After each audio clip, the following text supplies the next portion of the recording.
అప్పుడు చెప్పాం శ్రీలంకతో పోటీ పడుతున్నారని చెప్పాం. ఇప్పుడు చూస్తే నీతి ఆయోగ్ పంజాబ్ కంటే పైన ఉన్నాం, బీహార్ కంటే కింద ఉన్నాం. నేను చెప్పింది వాస్తవాన్ని ఎస్టాబ్లిష్ అయింది. Now we have to revive. నేను అని చెప్పి మొత్తం వదిలేసామనుకోండి, పబ్లిక్ కూడా హెల్ప్లెస్ అవుతారు కదా. I cannot leave at that stage. I have to fight. ఏ విధంగా చేయాలి? అందుకనే మీరు చూస్తే ఇప్పుడు వచ్చిన తర్వాత 3-4 ప్రోగ్రాంలు వెల్ఫేర్ చేశాం. సూపర్ 6 లో మిగిలినట్టు కూడా చేయాలి. దానికి కూడా డేట్స్ ఇచ్చాం. అవి కూడా వర్కౌట్ చేస్తున్నాం. అవి కూడా చేస్తాం.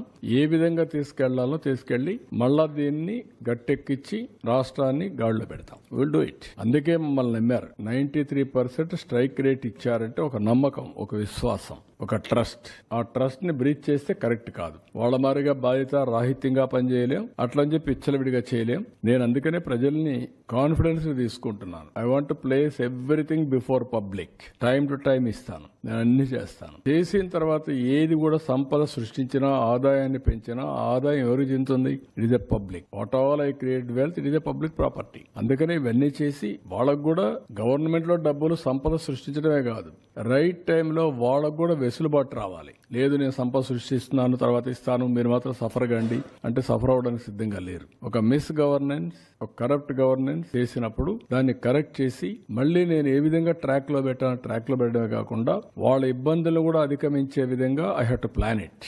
నేను మొత్తం క్యాపిటల్ ఎక్స్పెండిచర్ గా పెడతా, అప్పటి వరకు మీరు వెయిట్ చేయండి, నేనేం మీకు ఇవ్వనంటే that is not fair. That nobody will. వాళ్ళు కూడా సఫర్ అయ్యేదానికి కరెక్ట్ కాదు. మాకు ఓట్లేసింది సఫర్ కావడానికి కాదు, మాకు ఓట్లేసింది రివైవ్ చేస్తామన్న నమ్మకం కోసం. అదే మరి ఆదుకుంటామని, ఆదుకునే బాధ్యత మా పైన ఉంది. డెఫినెట్ గా ఎవ్రీ మినిట్ ఐఎమ్ థింకింగ్. అయితే